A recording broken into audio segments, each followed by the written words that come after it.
खबर यह है कि प्रधानमंत्री नरेंद्र मोदी ब्रुनोई से अब सिंगापुर पहुंच चुके हैं। तस्वीरें हम आपको सीधे सिंगापुर की दिखा रहे हैं, जहां प्रधानमंत्री नरेंद्र मोदी का शानदार स्वागत किया गया। भारतीय समुदाय के लोग वहां पर मौजूद थे, प्रधानमंत्री नरेंद्र मोदी के लिए कुछ लिख कर लाए थे। एग्जैक्टली वैसे तो जब सिंगापुर देखते हैं तो Singapore India's largest trade partner in ASEAN and it is a leading source of foreign direct investment FDI in the last financial year, and Singapore is India's 6th largest trade partner worldwide. तो फिर Singapore वो नहीं जाएंगे तो कौन जाएगा?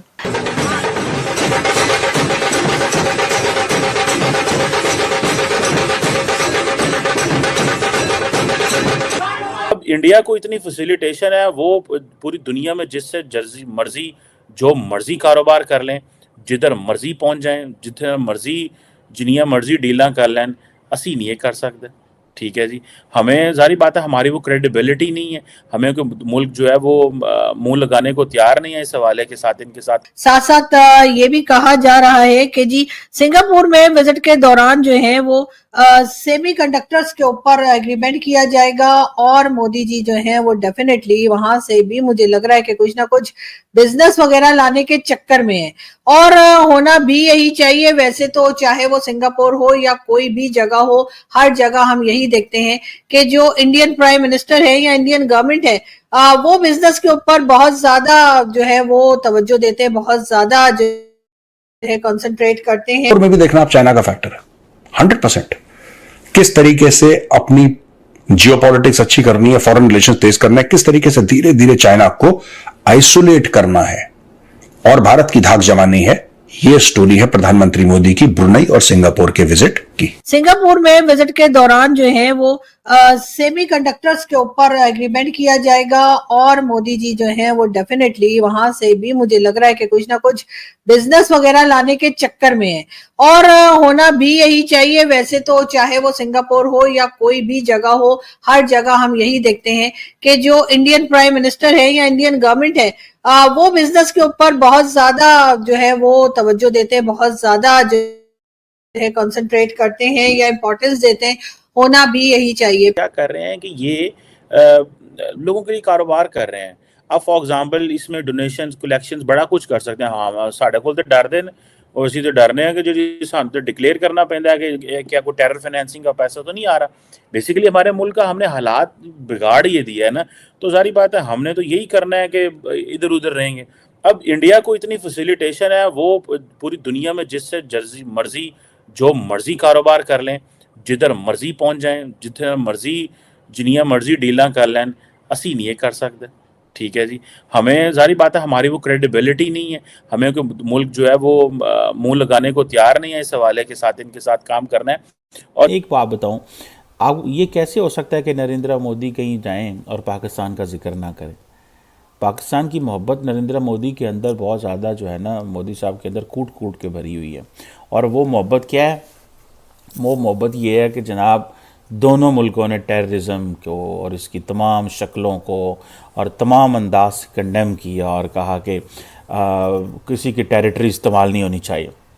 कि कुछ जब ये इंडिया टेररिज्म की बात कर रहा होता है, देखें इंडिया डायरेक्टली जितनी भी ट्रांसनेशनल मिलिटेंट ऑर्गेनाइजेशंस हैं, none of them have attacked India directly आज तक।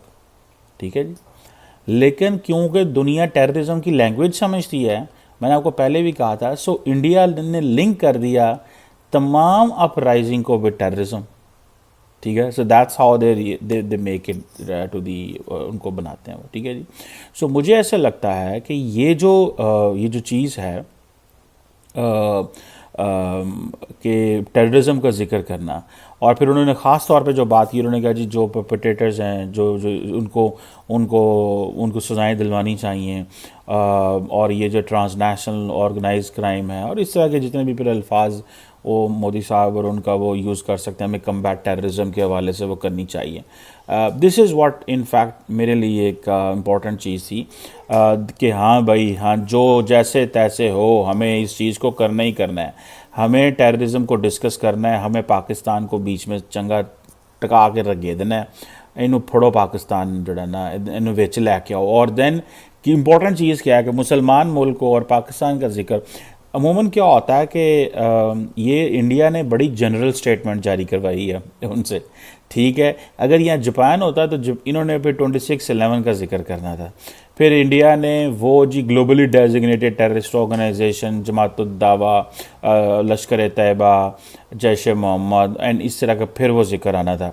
सो इंडिया पहले देखता है पार्टनर कौन सा है, उसके साथ किस तरह का कंफर्टेबल रिलेशनशिप है।